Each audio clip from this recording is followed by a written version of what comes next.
Hello guys, welcome to your own clinical YouTube channel. Today we'll be discussing about West zones of lung, right? So let us go back to 1960s, right? So an experiment was conducted by using a duck's lung. To be precise, it was the right lung, perfused with blood with some radioactive material they used, xenon, and they had found there was a vertical gradient of perfusion,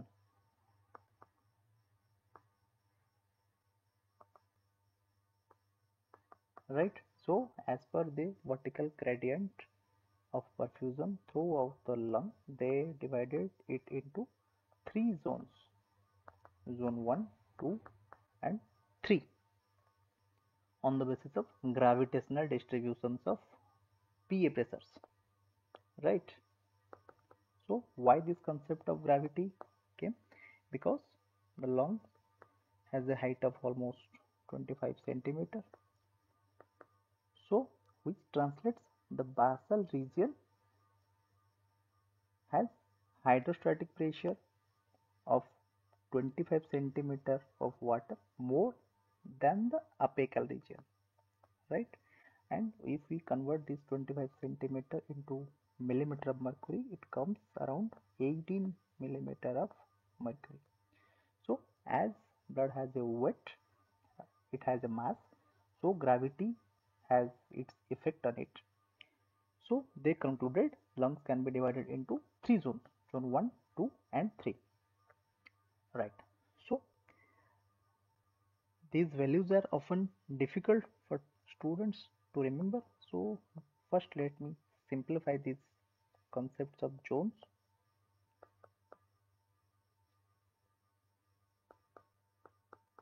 right? So we have three parameters like P alveoli, P arterial and P venous, right? So in zone 1, alveolar pressure will be highest and it will be lowest in zone 3, right?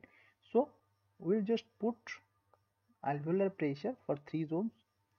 First P alveolar in the first, and for the zone 2 P alveolar in second place, and it is the minimal value in zone 3. Then rest of the two parameters we have arterial and venous pressure. Arterial pressure will be always higher than venous pressure, so it's PA and PV in zone 2. Here is PA and here is PV. For zone 3 alveolar pressure will be minimal, so it's PA greater than PV, right? Hope you find it easy to remember, to memorize for examination point of view, right? So let us discuss these zones one by one. For zone 1, here P alveoli is more than P atrial, more than P venous. So as alveolar pressure is maximum, there is simply no perfusion. As there is no perfusion, it is considered as a dead space, right? So what is the ventilation perfusion ratio? It is more than 1, and if the perfusion value we assume it to be 0, it becomes infinity. But this is an ideal condition. It does not exist in healthy individuals,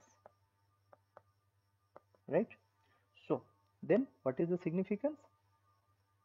In any condition in which there is excessive rise in alveolar pressure or fall in arterial pressure, like a patient on positive pressure ventilation with very high PEEP in these cases, or a patient with significant hypovolemia. In these conditions, zone 1 is exacerbated and comes into play, right? So let us move back to zone 2. What happens here? arterial pressure is more than alveoli, which is greater than P venous pressure. So as we compare and see, alveolar pressure is always higher than venous pressure. So veins are always collapsed except during systole. So only during systole there is blood flow or perfusion, only during systole. And bulk of the human lung in healthy individual remains as zone 2. Maximal healthy lung tissue remains in zone 2, right?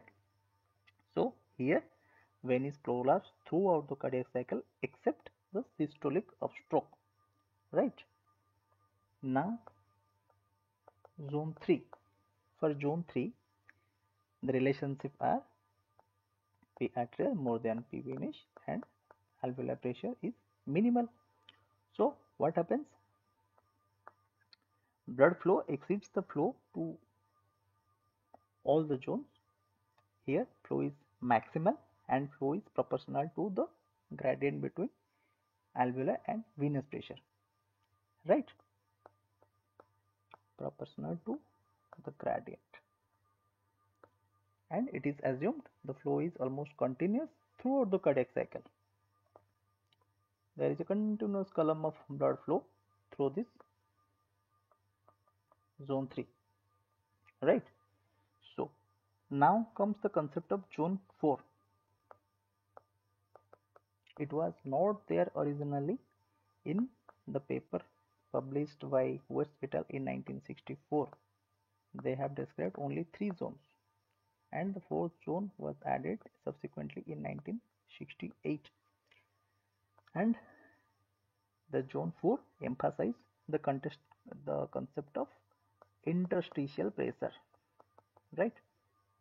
So in any condition in which there is rise in interstitial pressure, for example pulmonary edema or the concept of atelectasis, these conditions explain zone 4, which is basically a zone below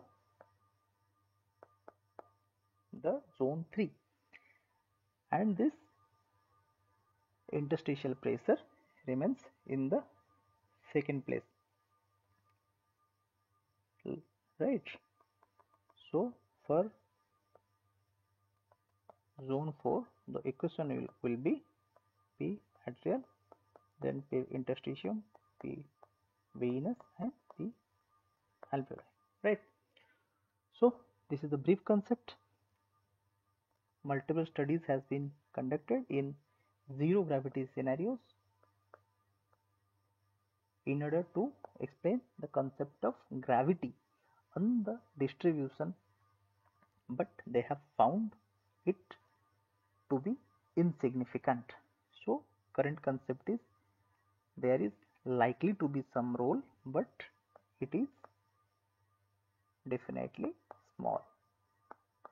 Okay, so now comes to an important MCQ, like usage of PA catheter, right? Examiners can ask like the balloon or tip of PA catheter should be placed at which zones for accurate estimation of cardiac output or other parameters, right? So the options are zone 1, 2 or 3. So the answer is zone 3. So when the tip or the balloon is placed in zone 3, then only these parameters are valid, right? So hope you are clear regarding the concept. Do read more about it. Thank you.